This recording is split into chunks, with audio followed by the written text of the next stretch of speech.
Romanos, capítulo 9.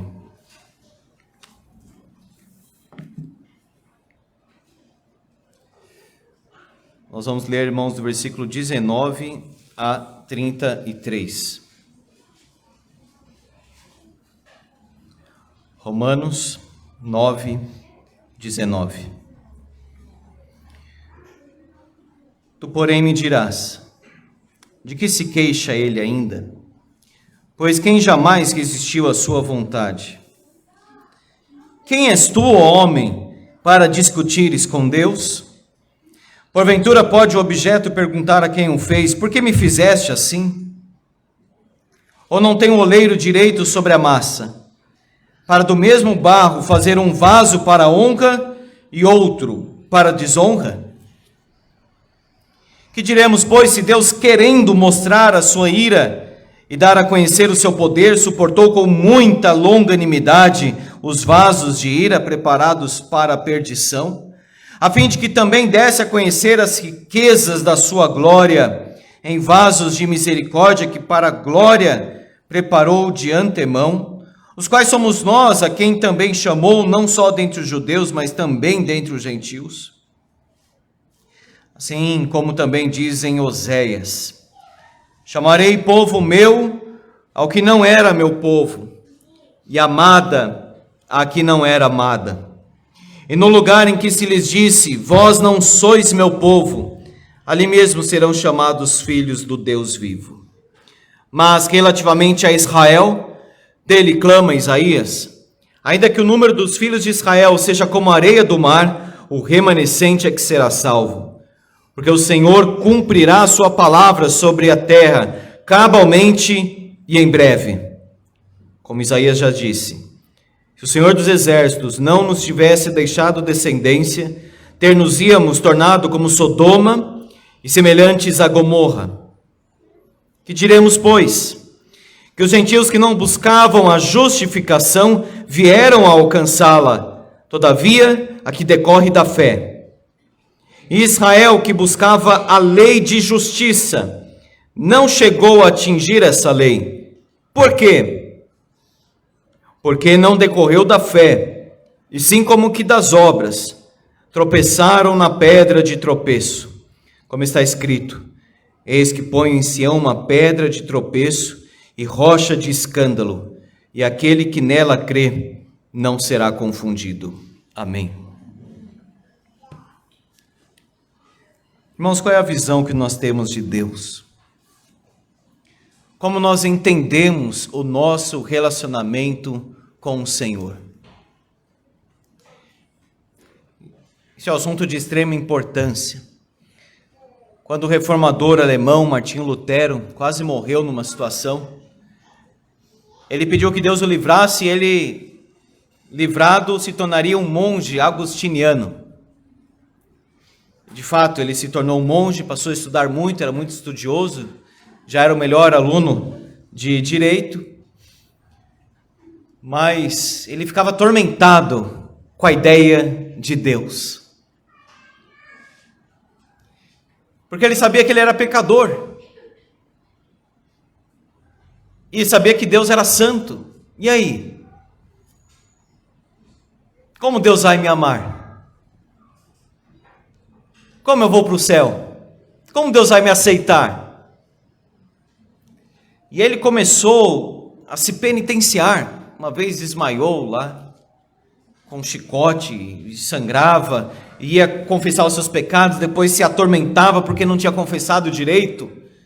Depois lembrava de outro pecado e ia confessar.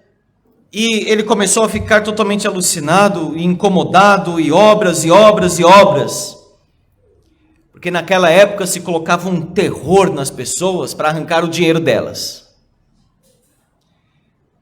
Dizendo assim, olha, se você não pagar tanto, aquele seu parente vai padecer no purgatório, não vai sair de lá. Tetzel fazia isso. Então lança uma moeda, quando bater no fundo do cofre, a alma do seu ente querido sai do purgatório e vai para o céu. Eu acho que faz isso a igreja evangélica, na sua maioria, tirando a pele e o osso dos fiéis, arrancando dinheiro com falsas promessas. E Deus quer o nosso coração. Mas Lutero vivia então nesse contexto de terror, de angústia, de encenações do inferno que a denominação na época fazia, esse terror. Até que ele leu Romanos capítulo 1, versículo 17, preparando as suas aulas em Romanos. O justo viverá por fé. Ele escreve no seu comentário de Romanos, dizendo que foi como se as portas do paraíso se abrissem para ele. Ele tinha ido para Roma, ele subiu aquela escada que as pessoas confiavam: se eu fizer isso, Deus me aceita, se eu fizer aquilo, Deus me aceita. Mas indo para Roma, ele viu a podridão religiosa que a igreja se encontrava. E ele pensou: não pode ser por este caminho. E no meio da escadaria, Deus trouxe a mente do seu servo: o justo viverá por fé, Lutero, não por obras.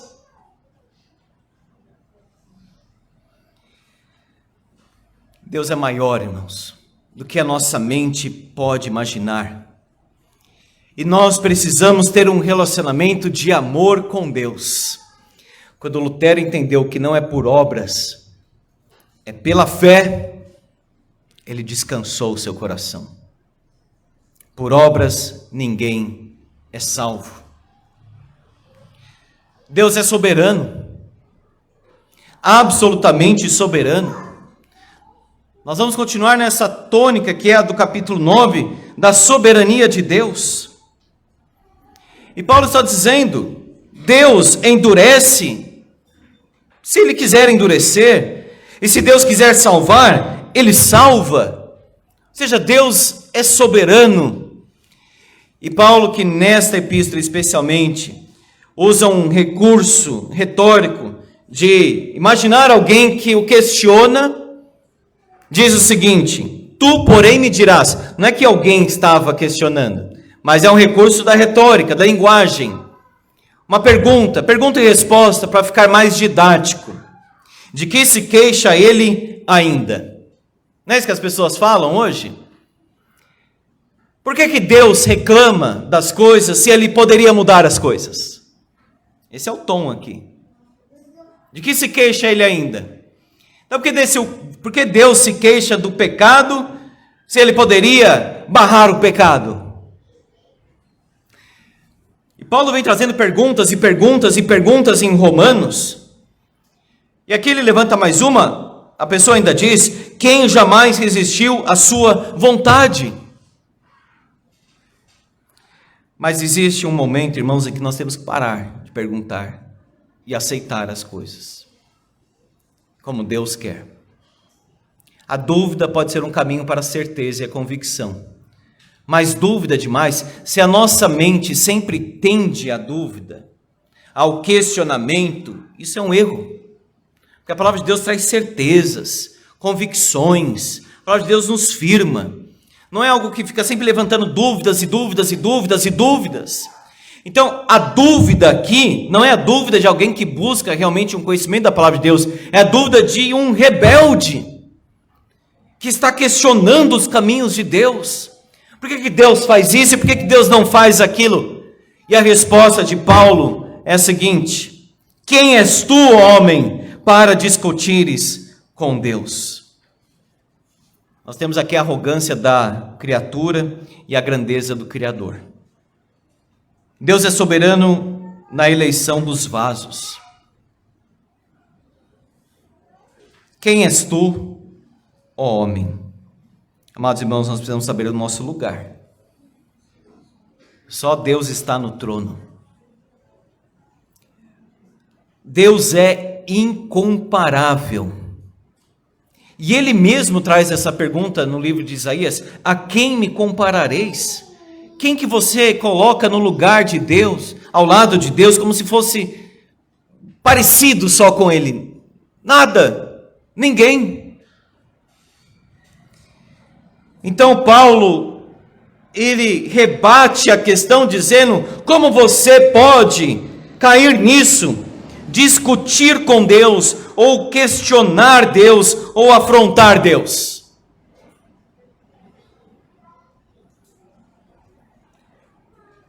A maioria das vezes as pessoas, Porque Deus não criou robôs, Deus criou homens à sua imagem e semelhança com liberdade. Mas o homem não é responsável com a sua liberdade, não administra bem as coisas que Deus fez e quer colocar na conta de alguém. Coloca na de Deus. Coloca na conta do presidente, de Deus, ou alguma coisa assim. Outro. O culpado é o outro. Nem sei quem é o outro, mas eu não sou. O culpado é sempre o outro. Então, por que existe isso no mundo? Por que Deus permite? Como se ele fosse o culpado das coisas. O culpado é o homem. Agora vamos pensar na pergunta que foi levantada. Quem jamais resistiu à sua vontade? Mas se Deus manipulasse a vontade de todos os homens, para que todos agissem da mesma forma como ele prescreve na palavra, qual que seria o questionamento? Por que Deus manipula a vontade? Veja que não é uma questão de dúvida em busca de um conhecimento verdadeiro, é uma questão de rebeldia, que é a insubmissão.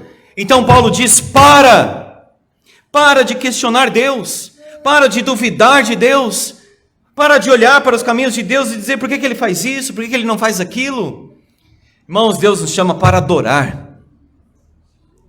Quem poderá questionar os caminhos do Senhor?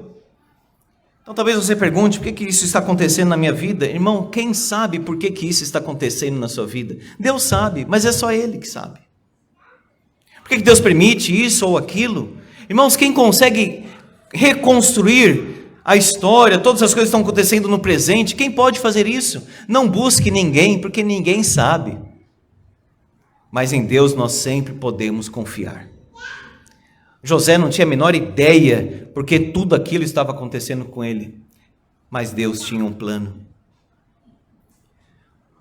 Como diz uma música do Estênio Márcios, Deus conhece o fim desde o começo. Aquela música maravilhosa do tapeceiro. O tapeceiro começa a construir ali do avesso, você pensa, mas não faz nenhum sentido, parece não ter uma ordem lógica, etc. Mas ele sabe bem o que ele está fazendo.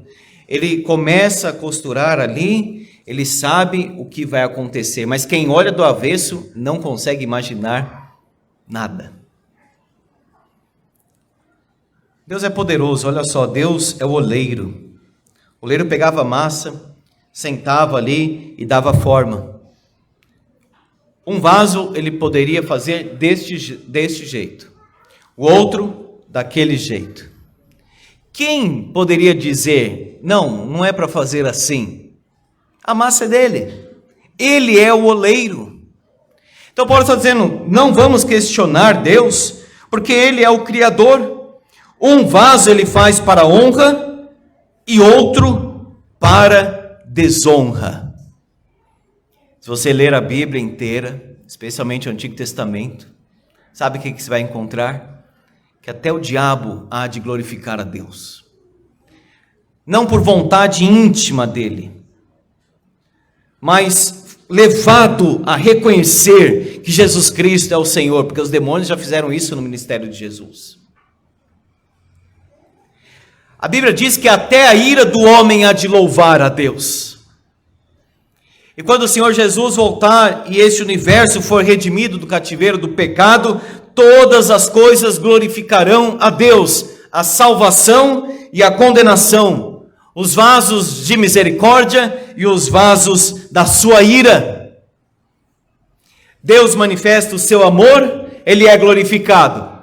Deus manifesta a sua justiça, ele também é glorificado. Olha só, diz o versículo 22, Deus, querendo mostrar a sua ira e dar a conhecer o seu poder, suportou com muita longanimidade os vasos de ira preparados para a perdição. Isso aqui é uma pergunta. Ora, se Deus quis preservar Faraó, que era ímpio, que estava debaixo da sua ira, e que tinha ira contra o povo de Deus, mas Deus quis preservar, para que o nome dele fosse glorificado em toda a terra. Deus permite que o mal aconteça e prevaleça? Sim, por várias razões. Para julgar, para mostrar o seu poder e a sua glória. Irmãos, nós achamos que é sobre nós, né, a vida. Não é, é sobre Ele. Importa tudo para Ele. As coisas convergem para a glória do Senhor Jesus. A soberania de Deus, então, na eleição dos vasos. Olha só, versículo 23 fala dos vasos da misericórdia. A fim de que também desse a conhecer as riquezas da sua glória em vasos de misericórdia, que para a glória preparou de antemão.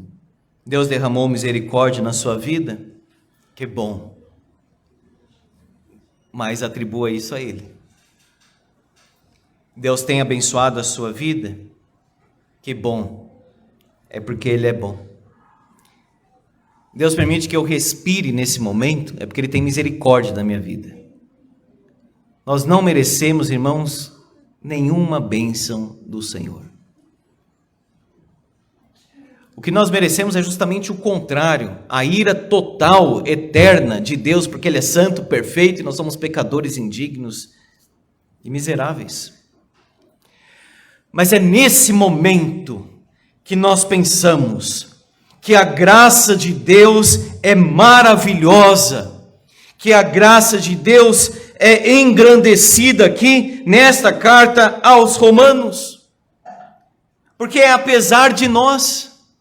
Deus ama então os indignos que colocam a sua fé em Jesus, que dizem: eu venho como estou, eu sou um pecador miserável, mas eu confio em Jesus para que Ele perdoe os meus pecados.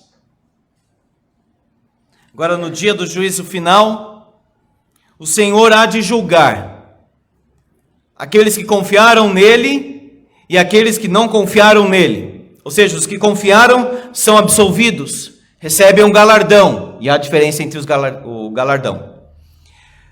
Os que não confiaram em Cristo serão julgados à condenação eterna, e isto também traz glória para Deus. Quando você evangeliza ou prega a palavra de Deus, a pessoa não ouve. Isso também glorifica a Deus. Paulo diz: nós somos um bom perfume de Cristo. Para uns, salvação. Para outros, condenação. Mas em todas as coisas, Deus nos conduz em triunfo. Segundo, irmãos, soberania do Salvador no chamado do Evangelho. Deus salvou quem estava muito longe dele. O maior problema dos fariseus era este. Qual caminho eles buscavam para Deus? O da justiça, das obras, da lei. E Paulo cita aqui então, a partir do versículo 24, ele entra nesse assunto de judeus e gentios. Ou seja, Deus chamou aqueles que estavam fora. No tempo do profeta Oséias, nós começamos a estudar aqui pela manhã. O povo tinha uma prosperidade econômica muito grande. Se Deus tem dado prosperidade para você, financeira, ótimo, mas isso pode ser uma grande tentação na vida.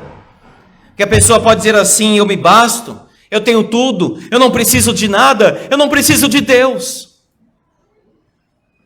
Foi isso que Israel experimentou. Começaram a se enriquecer e atribuíram a Baal a prosperidade que tinham. Deus então olha para um povo que está fora, que são os gentios, e diz: chamarei povo meu ao que não era meu povo.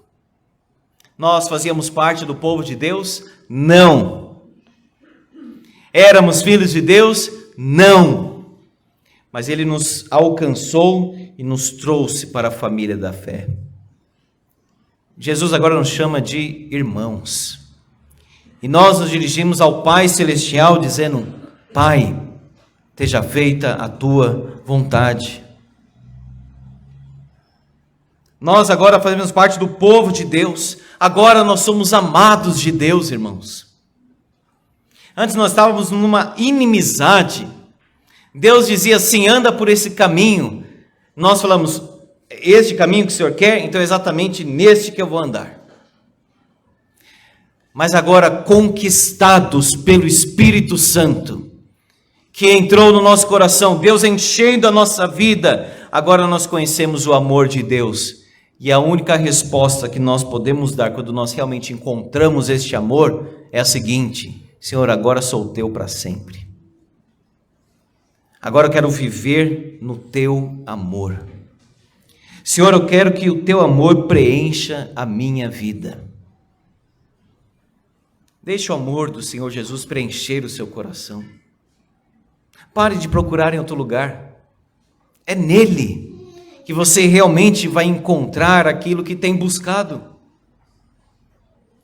Ele disse: a minha paz o mundo não conhece, só eu posso dar. Não, meu povo, agora somos povo de Deus. Não, amados, agora somos amados. E vida nova. Olha o versículo 26. Quando antes disse, não sois meu povo, ali mesmo serão chamados filhos do Deus vivo. Agora nós fazemos parte do povo de Deus, agora nós somos amados de Deus, e agora nós recebemos a vida de Deus, porque temos o Deus vivo. Por isso que o cristão está satisfeito em Deus. O cristão descansa em Deus. Esse mundo realmente está uma loucura, como sempre esteve, agora só está pior.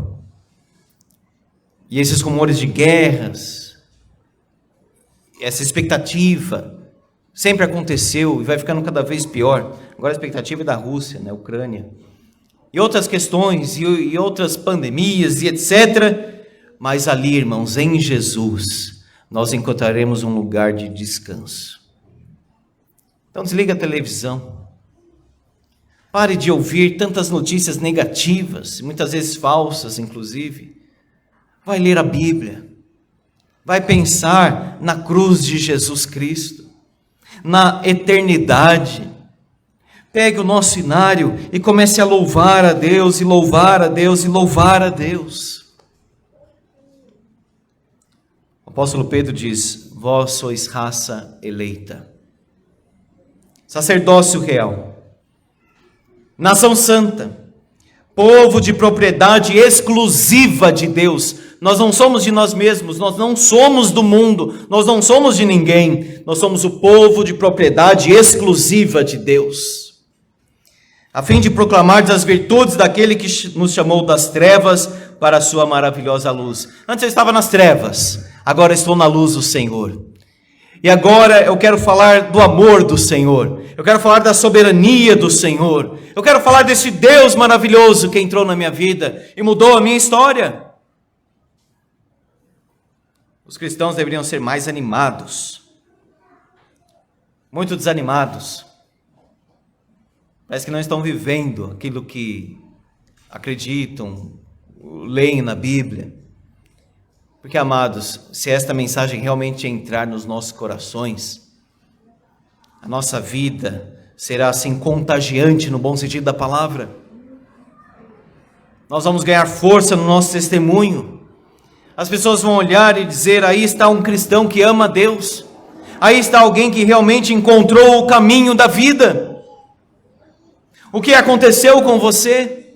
Como você tem essa paz mesmo nesta circunstância? Vós sim que antes não erais povo, mas agora sois povo de Deus. Que antes não tinhais alcançado misericórdia, mas agora alcançastes misericórdia. Deus salvou os que estavam muito longe dele. Deus, por outro lado, rejeita uma nação que o rejeitou, porque ele olha para os gentios, porque os judeus o desprezaram. Ainda que o número de Israel seja como a areia do mar, o remanescente é que será salvo. O Senhor cumprirá a sua palavra. O remanescente, ou seja, aquela sobra, aqueles poucos fiéis, eles são remanescente, mas eles serão salvos. A igreja dentro da igreja, o Israel dentro do Israel, aqueles que não são somente crentes, são cristãos, porque até o diabo e os demônios creem e tremem na presença de Deus. Veja, eles creem e eles tremem.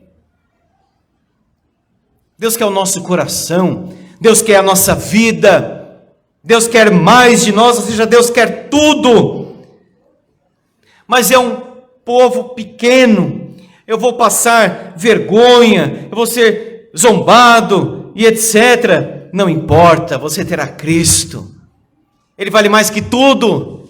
Que adianta o homem ganhar o mundo inteiro e perder a sua alma, ele disse. O remanescente é a esperança da justiça.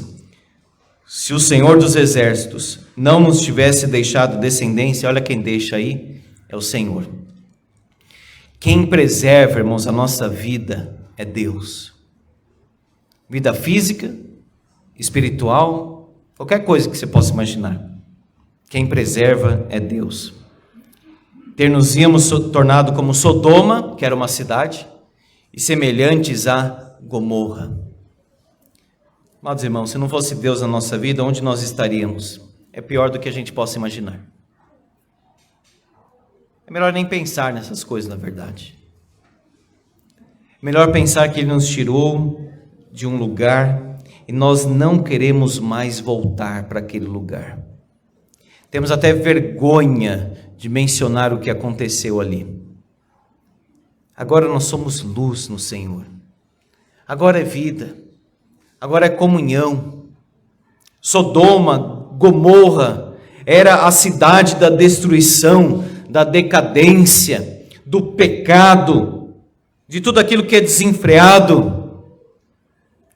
Mas tinha um homem ali que conhecia o Senhor. A esposa olhou para trás, virou uma estátua de sal, o coração dela já estava em Sodoma. As filhas se deitaram com o próprio pai depois de embebedarem ele. Ou seja, só tinha um homem naquela cidade que conhecia o Senhor. Talvez você, jovem, será o único cristão verdadeiro lá naquela escola. Talvez você diga assim, só tem eu. Não importa, só você. Mas é você e Deus.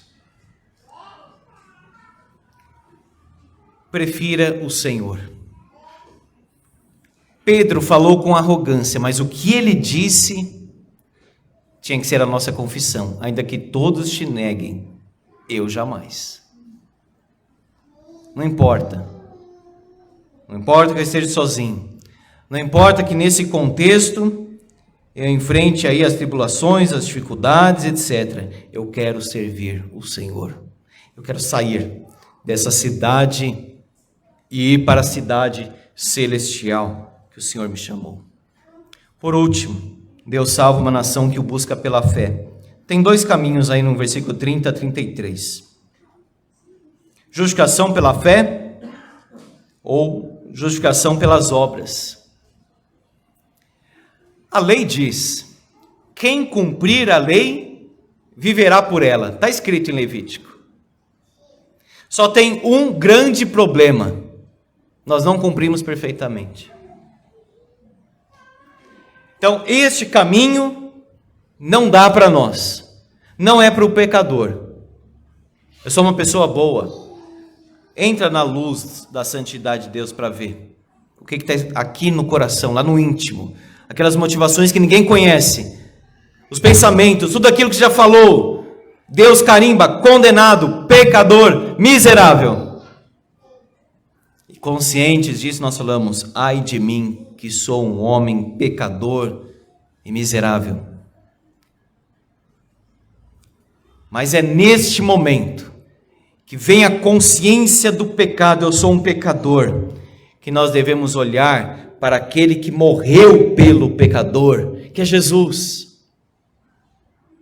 Ou seja, é colocar a fé, não na nossa fé, não é fé na fé, não é colocar a nossa confiança nas nossas obras. Olha o que Paulo diz, os gentios que não buscavam justificação vieram alcançá-la pela fé. Israel, versículo 31, que buscava a lei de justiça, não chegou a atingir essa lei, por quê? Porque não decorreu da fé, e sim como que das obras. Vamos conquistar o favor de Deus com a nossa justiça, com a nossa retidão, porque nós somos bons. E aí ninguém consegue. Pelas obras ninguém pode ser salvo. Somente pela fé, ou seja, quando nós confiamos em Jesus Cristo, somente ponho a minha fé no Senhor. Portanto, quando as pessoas falaram assim para Jesus, o que nós devemos fazer? O que Jesus disse? Crer.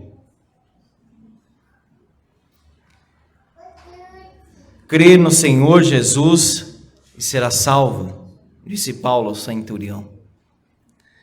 Obras, então, é um tropeço para os pecadores. Cristo é tropeço para o legalista. O amor de Deus é soberano e o amor de Deus é o Evangelho. Se você crer em Jesus, se você colocar a sua confiança nele, se você falar, Senhor, eu confio no teu sacrifício na cruz, eu confio que o Senhor tomou ali a minha condenação para si, é a famosa substituição. Ele tomou o nosso pecado para que a sua justiça fosse colocada, transferida a nós. Ou seja, o preço do nosso pecado, a culpa do nosso pecado caiu sobre ele. E Deus olha para você agora e não vê mais culpa, não tem mancha. Está perdoado. Por isso que ele disse, está consumado. Está completado. A salvação está final. Creia no Senhor Jesus. Entregue seu coração para Ele. Confie nele. E você será salvo. Aquele homem de Deus reformador, contemporâneo de Lutero, João Calvino, ele tem uma frase muito impactante e espiritual. Deus jamais encontrará em nós algo digno de seu amor, senão que Ele nos ama porque é bondoso e misericordioso. Eu vou ler de novo. Deus jamais encontrará em nós algo digno de seu amor, senão que Ele nos ama porque é bondoso e misericordioso. Esse é o Deus, irmãos, da graça. Louvado seja o Senhor. Amém. Vamos orar.